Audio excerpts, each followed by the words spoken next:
شیطان ڈراتا ہے، بہانے بتاوے گا کہ یہ بہانہ ہے، یہ عذر ہے، یہ عذر ہے، یہ عذر ہے.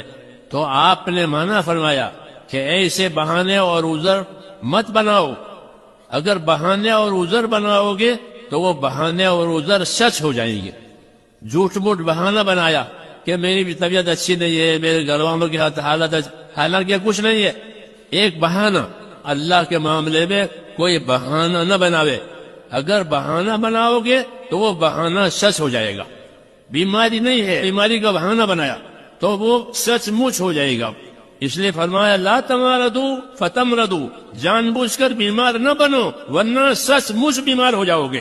کہ جان بوجھ کر بیمار نہ بنو، بیماری کے بہانے نہ بناؤ، اللہ کے سامنے سچے رہو ورنہ وہ بہانے سچ ہو جائیں گے. کہ بیمار نہیں ہے، بہانہ بنا کہ بیمار ہو جائے گا. کہ اللہ کے سامنے بندے کو سچا رہنا ہے، اللہ کے سامنے بندے کو ادب سے رہنا ہے، کیونکہ بندگی اور عبادت یہ زندگی کی ذمہ داری ہے. اس ذمہ داری کو پورا کرنا ہے. اللہ کی مدد اتنی ملتی ہے جتنی ذمہ داری پوری کی جاتی ہے. المعونۃ علی قدر المعونہ حدیث شریف میں ہے کہ اللہ کی مدد اتنی ملے گی جتنی ذمہ داری پوری کی جائے گی.